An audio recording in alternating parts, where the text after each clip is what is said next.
coming from me, I think if you are still playing, having fun, worth wanting to support the game, these are definitely, I don't know, these are insane. You could pick up, let's go take a look. You could pick up any Woodfire water legendary all the way up until this point of Aliz's release.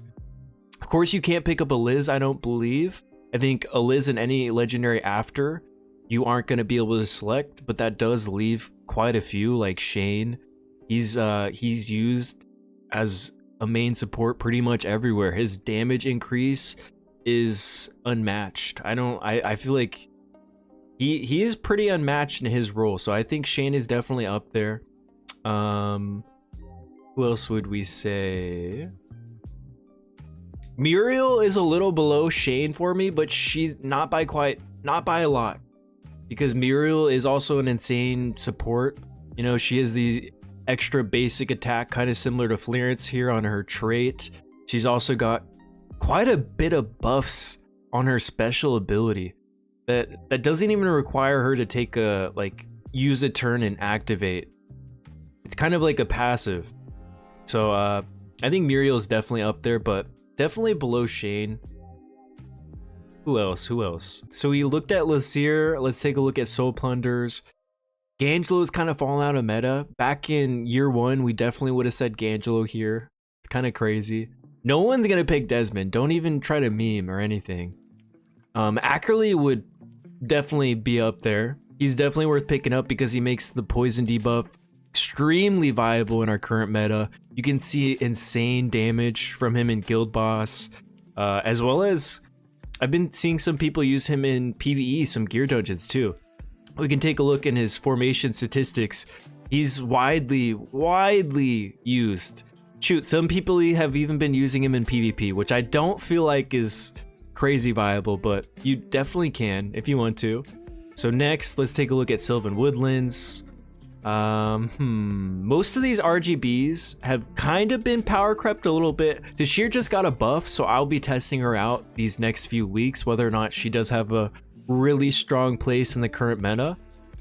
But for the most part, I don't really think any of these RGB heroes are worth going out of your way to selecting with this insane Matrix event that they're having. Let's take a look at Titan. Once again, I mean, maybe Barkley. If you have Hunwoo and you're really trying to complete that bleed composition, Barkley can increase your guild boss numbers quite a bit. So Barkley's up there, but he doesn't quite make the top 5. Arlo, I wasn't able to quite test, so he doesn't really make the top 5 for me as well, but he does completely change the Ignite debuff. He enhances it quite a bit. He brings a lot to the table. He can stack it. I've seen insane stacks up to like 180, right? I don't know about you guys. Have you tried Arlo out? Is it similar to Ackerley, where you know you've been able to stack it past that 99 stacks, which we've had in the past, which we all thought was the cap, but apparently isn't. But Badmar definitely makes it in the top 5 list. He is quite the game changer. He's, as a lot of people have said earlier, he's an enhanced Jonathan. Really, he is. He brings sustain. He brings a lot to turn 2 in PvP. He counters the twins. He counters so much AoE. And also he brings this really viable debuff for the Fire Rift of Chaos. So he's you get a lot of value from picking Badmar. I personally am gonna pick Badmar with this RGB select. And then that's pretty much it for the Titan Icelands. For free cities, maybe Florence. I mean, she's still very good. It's just that they've come out with other supports that can kind of contest her role, much like Muriel. But I would say Florence is another hero if you've missed out on her, if you didn't start the game after, when did they come out with the new player where you can pick a Florence from the custom chest? If you've been playing from the early years, or maybe since launch, you might want to pick Florence. You might want to pick, I still use Florence in a lot of gear dungeons. I use her in the Wood Rift of Chaos. She's very viable. She brings a lot to the table that, I mean, it hasn't been power crept yet. We'll see. We will see. Oh, his trait. Yes, so D, you're asking how does Badmar counter the twins? For example, you have Dark Ophelia. She's going to be spamming a lot of AoE abilities, but it's not quite enough burst to, or it typically won't be enough burst to one-shot your hero, so he'll be able to top them off after she spams her AoE abilities, and that's kind of how he counters them. As well as, you know, Lightning. Anyone that just doesn't have like an insane burst.